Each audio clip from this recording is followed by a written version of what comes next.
Anatomia do sistema digestivo dos animais domésticos.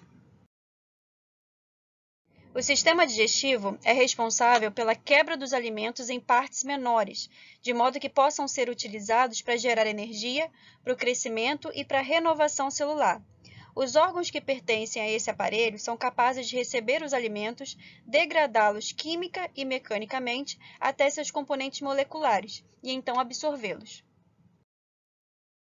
O canal alimentar pode ser dividido em 5 segmentos: boca e faringe, esôfago e estômago, intestino delgado, intestino grosso e canal anal, todos esses ainda fazendo subdivisões. Além do canal alimentar, que se prolonga desde a boca até o ânus, o sistema digestivo também inclui as glândulas anexas, glândulas salivares, o fígado e o pâncreas, cujas secreções digestivas penetram o canal alimentar. Começando então pela boca, pessoal. A boca inclui os lábios, a cavidade oral e suas paredes, além das estruturas acessórias situadas em seu interior, como língua e dentes, e também as estruturas que liberam sua secreção para a cavidade oral, por exemplo, as glândulas salivares. As principais funções da cavidade oral são a obtenção e a mastigação dos alimentos, e a saliva é secretada no material ingerido para a digestão química.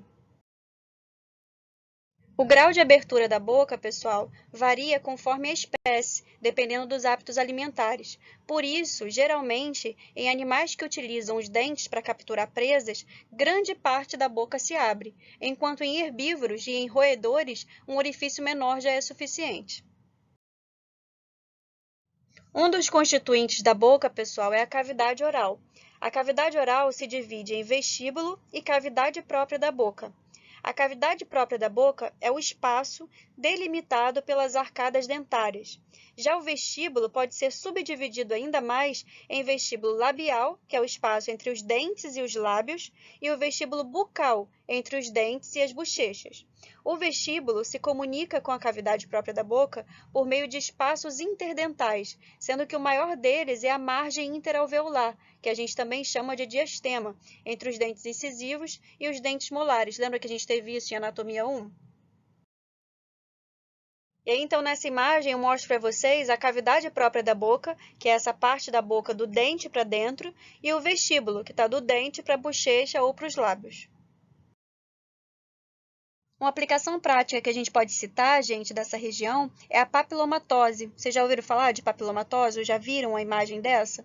A papilomatose canina é caracterizada por neoformações benignas provocadas pela infecção de células epiteliais por um vírus, que é chamado de papilomavírus, e que é a espécie específica. 6 síndromes clínicas relacionadas à papilomatose são descritas em cães, mas nessa imagem eu estou mostrando para vocês uma delas, que é a papilomatose oral. A transmissão da doença, gente, ocorre por contato direto ou indireto com secreções ou sangue proveniente desses papilomas, presentes nos animais contaminados. O diagnóstico se baseia nos achados clínicos e em exames complementares.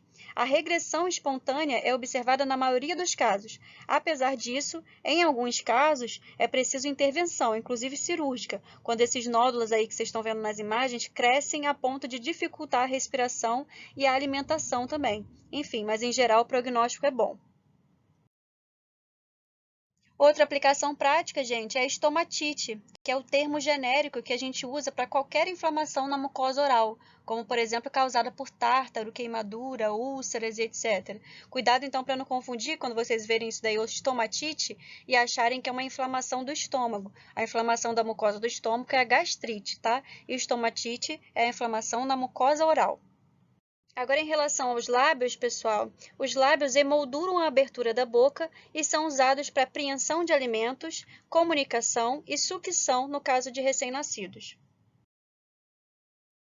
E assim como a gente tinha comentado em relação à abertura da boca, o formato dos lábios também é determinado pela dieta e pelos hábitos alimentares dos animais.